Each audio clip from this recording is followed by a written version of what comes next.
മഴയെ മാത്രം ആശ്രയിച്ച് കൃഷി ചെയ്യുന്ന ഇടങ്ങളിൽ സുസ്ഥിരമായ വരുമാനം ഉറപ്പാക്കുന്നതിനായി കേന്ദ്ര കൃഷി മന്ത്രാലയം നടപ്പിലാക്കുന്ന മഴ നിശ്രിത മേഖലാ വികസന പദ്ധതി കുന്നംകുളത്ത് സജീവമാകുന്നു.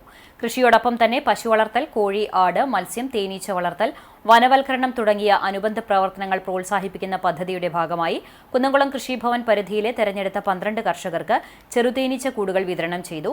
തേനീച്ച വളർത്തലിൽ വിദഗ്ധ പരിശീലനം നൽകുകയും ചെയ്തു. കുന്നംകുളം കൃഷിഭവനിൽ വെച്ച് നടന്ന പരിശീലന പരിപാടിയുടെ ഉദ്ഘാടനം നഗരസഭാ വൈസ് ചെയർമാൻ PG ജയപ്രകാശ് നിർവഹിച്ചു. വികസനകാര്യ standing committee chairperson Pushpa John അധ്യക്ഷത വഹിച്ചു. കൃഷി ഓഫീസർ S. ജയൻ പദ്ധതിയുടെ ലക്ഷ്യങ്ങളെക്കുറിച്ചും കർഷകർക്ക് ലഭ്യമാകുന്ന ആനുകൂല്യങ്ങളെക്കുറിച്ചും വിശദീകരിച്ചു. സ്റ്റാൻഡിംഗ് കമ്മിറ്റി അംഗങ്ങളായ T. സോമശേഖരൻ, മിഷ സെബാസ്റ്റ്യൻ, ആർഷ ജിജു എന്നിവർ സംസാരിച്ചു. പഴയകാലത്ത് നമ്മുടെ നാട്ടിൻപുറത്തൊക്കെ കണ്ടിരുന്ന ഒരു സംവിധാനങ്ങളെങ്കിലും ആയുർവേദത്തിന് ഏറ്റവും ഗുണകരമായ ഒരു ഔഷധത്തിൻ്റെ പ്രധാനപ്പെട്ട ഘടകമായി മാറേണ്ടതാണ് ആയുർവേദത്തിലെ ചെറുതേൻ എന്നുള്ളത്.